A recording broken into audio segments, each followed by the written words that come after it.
Aurin, kamu tau nggak cara ngerjain soal ini gimana? Susah banget. Aduh, aku juga nggak ngerti, bingung dari kemarin coba ngerjain materinya tapi nggak bisa-bisa. Mana tugasnya banyak lagi, jadi nggak bisa konsentrasi. Iya nih, banyak banget tugasnya. Terus, kita juga susah banget buat konsentrasi mahamin materi ini. Kalian kenapa nih kok kelihatan pusing banget? Bener tuh, kayak nggak ada semangat hidupnya. Ini nih, dari kemarin kita ngerjain MTK tapi nggak kelar-kelar, soalnya susah semua. Terus kita juga nggak bisa konsentrasi karena banyak banget tugasnya. Iya nih, ada tips nggak biar kita bisa lebih konsentrasi ngerjain soal-soal ini? Kalian tahu nggak teknik Pomodoro? Teknik Pomodoro adalah teknik manajemen waktu yang bisa kita pakai saat kita mau belajar atau ngerjain tugas. Caranya, kita bisa pakai waktu 25 menit untuk belajar, setelah itu istirahat selama 5 menit. Langkah ini dilakuin selama 4 kali, setelah itu kita bisa istirahat lebih lama asal tidak melebihi waktu fokusnya. Gitu caranya. Bener, aku sependapat sama Nabila. Metode ini juga gampang dilakuin kok. Boleh jelasin lebih jelas gak? Biar aku sama yang lain bisa lebih ngerti maksud dari metode ini. Boleh banget dong, disimak ya. Pendidikan adalah hal yang sangat penting dalam mewujudkan sumber daya manusia yang berkualitas. Dalam mewujudkan sumber daya manusia yang berkualitas, maka kita peserta didik harus melalui suatu proses pembelajaran. Dalam melakukan suatu proses pembelajaran, maka akan ditemukan hambatan-hambatan. Hambatan-hambatan yang dapat ditemukan peserta didik adalah sulitnya berkonsentrasi dalam belajar, kurang kondusifnya suatu lingkungan belajar, dan mudah bosannya peserta didik saat belajar. Dari hambatan-hambatan belajar tersebut, maka ditemukan suatu metode belajar yang disebut dengan teknik Pomodoro. Pomodoro adalah metode belajar yang ditemukan pada tahun 1980 oleh Francesco Cirillo. Penerapan teknik ini dapat dilakukan dengan beragam cara, seperti misalnya 25 menit belajar dan 5 menit istirahat, atau dengan 45 menit belajar dan 10 menit istirahat. Maka dengan itu, peneliti mengambil judul penelitian ini yaitu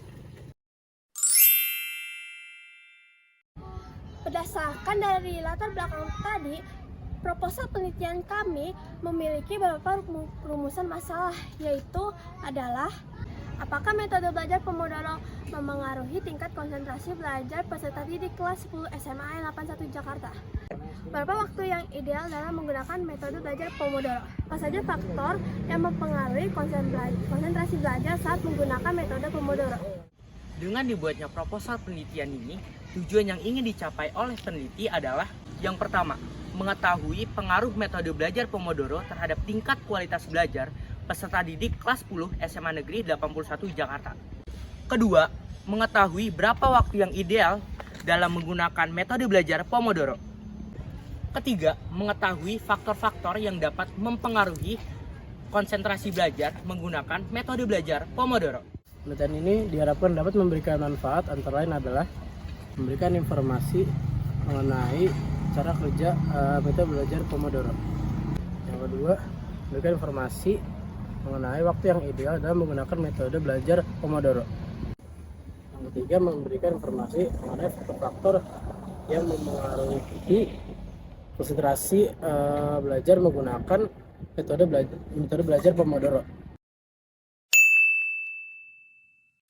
Waktu penelitian. Penelitian ini dilaksanakan dengan rentang waktu antara bulan Februari hingga Maret tahun 2023. Dimulai dengan persiapan dan perencanaan penelitian hingga tahap akhir, yaitu revisi penelitian.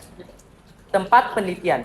Penelitian ini dilaksanakan di SMA Negeri 81 Jakarta, Kecamatan Makassar, Kota Jakarta Timur, Provinsi Daerah Khusus Ibu Kota Jakarta. Dengan pengumpulan data penelitian dari calon responden secara daring melalui platform Google Formulir dari rumah masing-masing.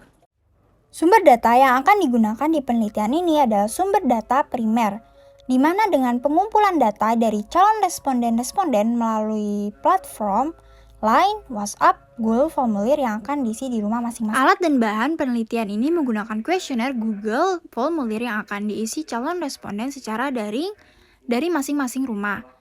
Jenis kuesioner yang digunakan dalam penelitian ini adalah kuesioner terbuka di mana calon responden perlu menjawab pertanyaan secara personal dengan kata-kata bebas sesuai dengan pertanyaan. Metode pemulihan data yang kita gunakan adalah secara kuantitatif, yang berupa sebuah kuesioner terbuka untuk pengumpulan datanya. Rencana pendistribusian kuesionernya akan dilakukan secara melalui link yang akan di-share kepada peserta kelas 10 SMAN 81 Jakarta. Isi dari kuesionernya adalah sebuah pernyataan yang berkaitan dengan penelitian. Jumlah targetnya yang direncanakan adalah 100 orang. Dalam melakukan suatu penelitian, maka akan dilakukan serangkaian proses dimulai dari proses pengidentifikasian masalah, perumusan masalah, menentukan judul penelitian, membuat rancangan penelitian, menyusun teori berdasarkan literatur, membuat hipotesis, menyusun data berdasarkan pengujian hipotesis, membuat dan menganalisa data, serta yang terakhir adalah membuat kesimpulan. Metode pengolahan data dan analisis data.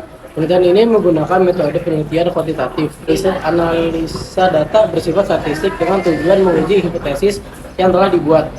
Tujuan penelitian kuantitatif adalah untuk mengembangkan model-model otomatis teori-teori analisa data dimulai dari data sampel hasil menjawab kuesioner yang berasal dari responden.